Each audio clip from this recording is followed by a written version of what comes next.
오늘 2024년 마지막 주일 하나님께서 우리에게 주시는 말씀 구약성경 시편 148편 1절부터 14절까지 말씀입니다. 148편 한 편 다입니다. 하나님의 말씀 봉독할 때에 여러분 경청하십시오. 할렐루야, 하늘에서 여호와를 찬양하며 높은 데서 그를 찬양할지어다. 그의 모든 천사여 찬양하며 모든 군대여 그를 찬양할지어다. 해와 달아 그를 찬양하며 밝은 별들아 다 그를 찬양할지어다. 하늘의 하늘도 그를 찬양하며 하늘 위에 있는 물들도 그를 찬양할지어다. 그것들이 여호와의 이름을 찬양함은 그가 명령하심으로 지음을 받았음이로다. 그가 또 그것들을 영원히 세우시고 패하지 못할 명령을 정하셨도다. 너희 용들과 바다여 땅에서 여호와를 찬양하라. 불과 우박과 눈과 안개와 그의 말씀을 따르는 광풍이며 산들과 모든 작은 산과 과수와 모든 백향목이며 짐승과 모든 가축과 기는 것과 나는 새며 세상의 왕들과 모든 백성들과 고관들과 땅의 모든 재판관들이며 총각과 처녀와 노인과 아이들아 여호와의 이름을 찬양할지어다. 그의 이름이 홀로 높으시며 그의 영광이 땅과 하늘 위에 뛰어나심이로다. 그가 그의 백성의 뿔을 높이셨으니 그는 모든 성도 곧 그를 가까이 하는 백성 이스라엘 자손의 찬양받을 이시로다. 할렐루야. 아멘. 이 말씀을 통하여 은혜 주실 줄 믿습니다. 할렐루야. 아멘. 2024년 마지막 주일 우리에게 허락해 주셨습니다. 오늘은 성탄절 후 첫째 주일입니다. 아까 예배 전에 함께 나누었던 것처럼 주현절 내년 1월 6일 될 때까지 촛불과 트리는 불이 밝혀져 있을 겁니다. 지금 우리는 예수님이 이 땅에 오신 성탄 시즌을 보내고 있습니다. 하늘을 마무리하면서 하나님께서 우리에게 주시는 말씀은 어떤 말씀인가 기대하면서 말씀을 폈습니다. 성서전과에 늘 4개의 말씀이 주어지는데 구약 2개, 신약 2개예요. 오늘 시편 148편 말씀이 딱 들어 있습니다. 여러분 시편 148편 그리고 앞쪽에 성경을 쳐다보시면 146편, 7편, 8편, 9편, 150편 시편의 마지막 5편이죠. 이 5편의 시편은 할렐루야로 시작합니다. 그래서 할렐루야 시편이라고 우리가 별명으로 부르죠. 특별히 그 할렐루야 시편 가운데 148편은 사람들뿐만 아니라 온 피조세계 전체를 아울러 하나님을 찬양하라고 종용하고 외치고 있습니다. 그래서 오늘 우리가 함께 말씀을 읽을 때에 모든 피조세계가 다 나와요. 요즘 게임을 하나 하고 있습니다. 유명한 게임인데 닌텐도 스위치에 동물의 숲이라는 게임을 하고 있어요. 너무나 유명한 게임이죠. 그런데 그걸 시작을 하게 되면 여러분 갖가지 생명체들을 모아야 돼요. 물고기를 모아야 되고 곤충을 모아야 되고 땅을 파서 화석을 모아야 되고 그걸 이렇게 하나 둘씩 특징이 다르고 모양새가 다르고 생김새가 다르고 서식지가 다르고 나타나는 계절이 다르고 온도에 따라 낮과 밤이 다른 그런 갖가지 물건들을 모으다 보면 와, 이 지구상에 존재하는 이 생명체 그리고 식물, 동물, 곤충 이런 것들이 너무나 다양하구나. 여러분 게임 속에 구현된 그 종류와 가지수가 실제로 존재하는 종류 가지수에 어디 비하겠습니까? 대표적인 것들만 모아놨지 않았겠어요? 그러니까 우리가 살아가는 이 세상의 피조세계는 하나님이 지으신 피조세계는 우리가 상상할 수 없을 만큼 복잡다단하고 다양하며 하나님의 손길이 안 미친 곳이 없는 곳으로 우리는 인식하고 살아야 합니다. 그것을 배제한 채 내가 잘났고 나 스스로 뭔가를 할 수 있고 이것은 피조세계가 아니라 저절로 생겨난 것이다 라는 인식을 가지고 살아간다면 우리는 자꾸 썩어져 갈 뿐이에요. 자꾸 쪼그라들 뿐이에요. 오늘 그런 인식을 가지고 시편 기자는 148편을 통하여 온 세상 만물들아 하나님을 찬양하라. 야훼를 찬양하라. 여호와를 찬양하라. 할렐루야라고 외치고 있습니다. 오늘은 특별히 그림을 그리지 않고 주보에 히브리어 할렐루야를 썼어요. 여러분, 할렐루는 동사로 찬양하라는 뜻이에요. 뒤에 붙은 야는 여호와, 야훼의 앞글자입니다. 즉 하나님 여호와를 찬양하라는 명령어예요. 그래서 할렐루야는 문법으로 따지면 그러한데 실제로 이 할렐루야가 어느 때에 쓰여졌냐라고 하면 예배 때에 외치는 소리입니다.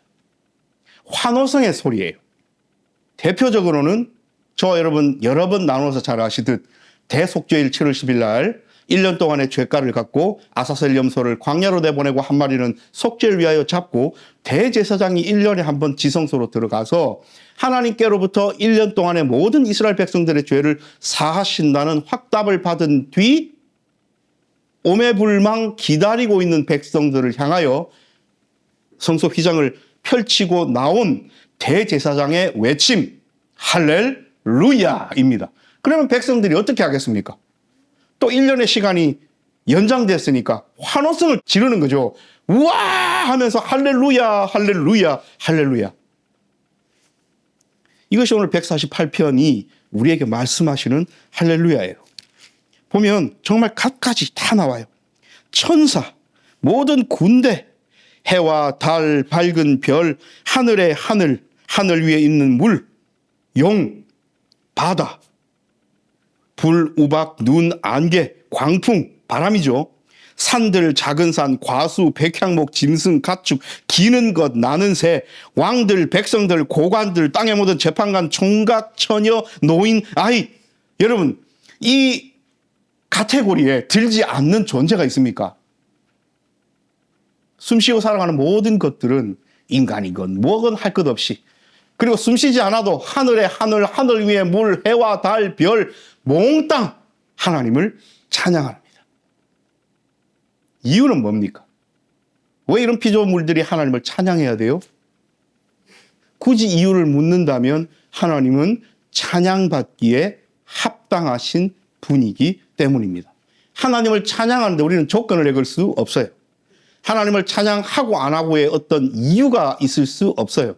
하나님은 그 존재 자체로 하나님이시기에 찬양받기 합당하심을 우리가 고백해야 됩니다. 그러면 우리에게 주어진 것은 이런 것들이에요. 질문들은. 하나님을 찬양해야 됨이 마땅한데 왜 유독 하필 평상시에도 찬양하며 살았는데 오늘 마지막 주일인가? 마지막 주일 시편 148편인가? 라는 질문을 하나님께 말고 나 스스로에게 한번 해봄직하지요. 하나님을 찬양하며 살아가는 일, 할렐루야 노래하며 살아가는 일은 너무나 마땅한 일입니다.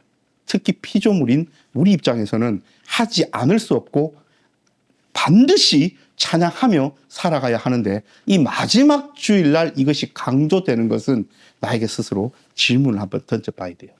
어떤 질문이냐면 나는 그렇게 찬양받기 합당하신 하나님을 그렇게 언제 어디서든 날마다 이유불문하고 하나님을 노래하고 찬양하고 영광 올려드리고 하나님 이름을 높여드려야 될 그분을 나는 과연 1년 동안 그렇게 노래하고 찬양하고 영광 올려드리며 할렐루야 외치며 살아왔는가? 나의 지난 한 해는 어떤 한 해였는가를 나 스스로를 바라보면서 돌아봐야 합니다. 오늘 시편 기자는 하나님의 이름을 높이고 찬양해야 될 이유를 맨 마지막 두 절에다 함축해서 적어놨어요. 여호와 이름을 찬양할지어다 그의 이름이 홀로 높으시며. 아까 말씀드린 것과 같은 거잖아요. 하나님 그냥 하나님 많은 신들 가운데가 아니라 하나님 홀로 높으신 하나님, 하나님만 하나님이에요. 그의 영광이 땅과 하늘 위에 뛰어나심이로다. 그러니까 땅과 하늘은 하나님의 통치, 하나님의 다스리심, 하나님의 영광의 감쌈 속에 있기에 우리가 하나님을 찬양해야 된다는 거예요. 찬양 받으신 그 하나님께서 오늘 14절 말씀으로 우리에게 주십니다. 그가 그의 백성의 뿔을 높이셨으니 그는 모든 성도 곧 그를 가까이 하는 백성 이스라엘 자손의 찬양 받을 이시로다. 할렐루야. 정말 중요한 형용사가 하나 나왔습니다. 하나님은 어떤 자를 하나님의 백성으로 감싸 안으신다고요? 하나님은 어떤 자들로부터 하나님의 이름이 높아지고 영광받고 찬양받기를 원하신다고요? 가까이 하는 백성. 우리는 한 해 동안 하나님을 가까이 하는 삶을 살아왔습니까? 우리는 지금 하나님과 가까이 있습니까? 여러분, 가깝고 먼 것은 중요한 형용사예요. 영어 속담에 이런 거 있죠. 몸이 멀리 떨어져서 보지 않으면 마음도 멀어진다고요. 육적으로, 물리적으로 눈에 보이지 않는 하나님을 가까이 하는 방법을 우리는 각자의 신앙의 삶 속에서 빨리 찾아야 돼요. 그러지 않으면 물리적인 세상 속에 살아가는 인간인지라 영적인 하나님의 세계에 깊이 들어가서 하나님과 교감하지 않으면 시간이 지나면 지날수록 그대로 유지될 수 없습니다. 그래서 우리는 매주 예배하는 거예요. 그래서 우리는 기도하는 겁니다. 그래서 우리는 말씀을 공부하고 읽고 묵상하는 겁니다. 왜요? 그거 하지 않으면 나약한 인간은 하나님께로부터 멀어져요. 더 가까이 나아가기는커녕 더 멀어져서 나중에는 어떻게 됩니까? 하나님의 존재 자체를 잊어버리고 까먹습니다. 하나님이 살아계시다는 것, 하나님이 우리와 함께 하셨다는 것, 하신다는 것 자체에 대한 인식을 잃어버립니다. 그 비근한 예가 뭡니까? 에덴 동산 이후의 삶이잖아요. 어떻게 하나님의 존재를 잊을 수가 있습니까? 아담과 하와는 그분을 통하여 지음을 받았는데요. 그 죄가 하나님과 그들 사이에 경계선이 되고 하나님께서 살아라고 말해주신 에덴에서 나왔을 때에 그들 나름의 삶을 영위하며 살았더랬죠. 자녀를 낳고 몇 세대가 지나니 어떻게 표현합니까? 하나님을 알지 못하는 세대가 등극하는 거예요. 왜 그런 일이 벌어집니까? 하나님을 가까이 하고자 하는 노력과 애씀과 믿음과 그런 것이 없었기 때문이에요. 우리의 지난 한 해, 만약 우리가 1년이라는 긴 세월 동안 하나님을 가까이 하는 삶을 살지 않았다면 우리의 믿음은 지금 현저히 퇴보해 있을 겁니다. 마음속에는 의심이 날 거고요. 의심을 넘어서서 아예 생각지도 않은 삶을 살 거고요. 그러다 보니 믿을 구석은 필요하니 자기 자신을 믿을 거고요. 그러다 보니 믿을 구석이 필요하니까 내 손에 수족에 있는 물질을 믿을 거고요. 아직 젊으니까 그래도 믿을 구석이 필요하니까 내가 갖고 있는 현재 건강을 믿을 거고요. 이 건강과 돈과 물질이 영원히 계속되고 지속될 것처럼 생각하면서 지금 아주 편안하고 평화로운 상태를 착각 속에서 유지하면서 살아갈 수 있습니다. 하나님의 존재를 잊고서도요. 오늘 시편 기자는 이렇게 살지 말라는 겁니다. 해와 달과 별들, 하늘 위의 물, 바다에 사는 것, 물에 사는 것, 곤충들, 기는 것들, 심지어는 천사들과 그 천사들이 부리는 군대 천사까지도 하나님을 찬양하라고 목 놓아서 시편 기자가 외치는 데는 이유가 있단 말입니다. 사랑하는 여러분, 율법을 받았다 해서 또 그 율법을 지킨다 해서 혹은 유대인의 혈통을 받아서 12지파 중에 태어났다 해서 하나님의 백성이 되는 시대는 예수 그리스도 이후로 끝났습니다.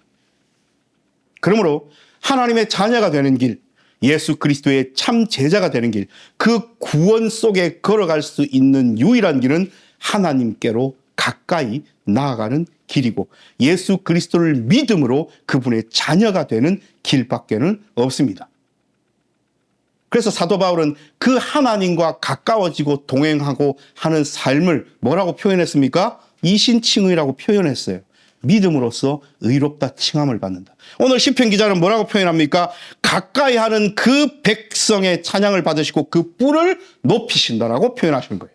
말씀이 이렇게 오면 우리에게는 많은 어떤 마음속에 생각들이 들 겁니다. 나는 과연 한 해 동안 하나님을 가까이 하는 삶을 살았나?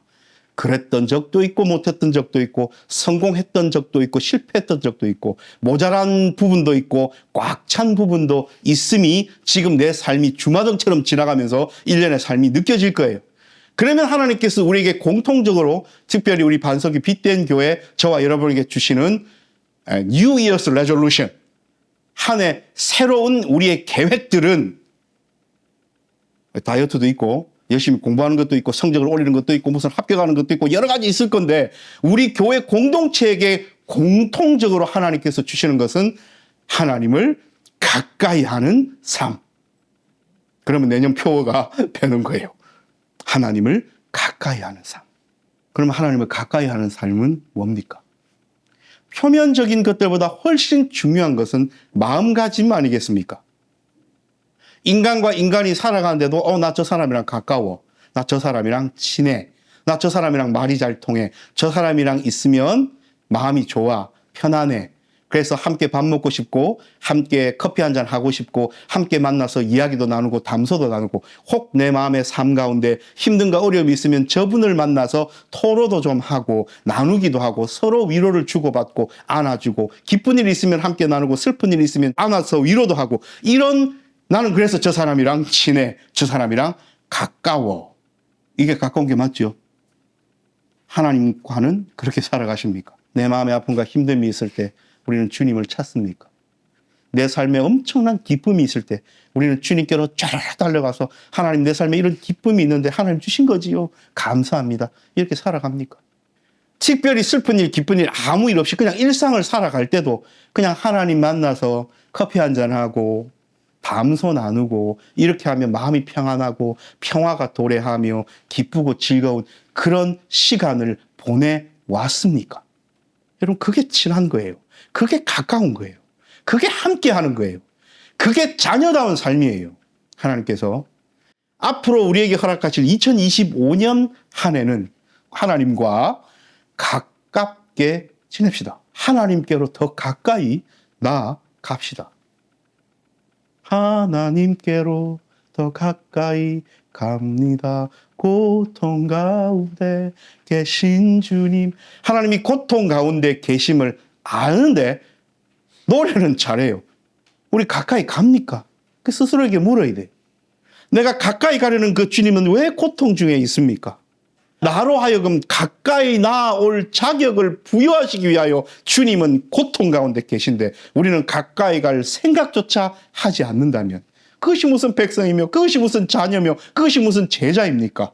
하나님께서 2024년 한 해를 이렇게 잘 지내게 하셨고 2025년 한 해를 주실 마지막 주일인데 한 해를 잘 마무리하면서 우리 성구 영신 예배 전까지 나는 하나님과 얼마나 가깝게 살아왔는가를 다시 한번 생각하면서 진짜 내가 하나님 앞에 딱 서서 하나님 두 눈을 보고 커피 한잔 하면서 할렐루야 라고 말할 수 있는 그런 삶이 저와 여러분의 삶이 되기를, 그리고 누가 그렇게 하나님께 가까이 나와서 주의 진짜 백성답게 자녀답게 제자답게 할렐루야 찬양하며 노래하는지 오늘 이 시간도 하나님은 바라보고 계십니다. 기도합니다.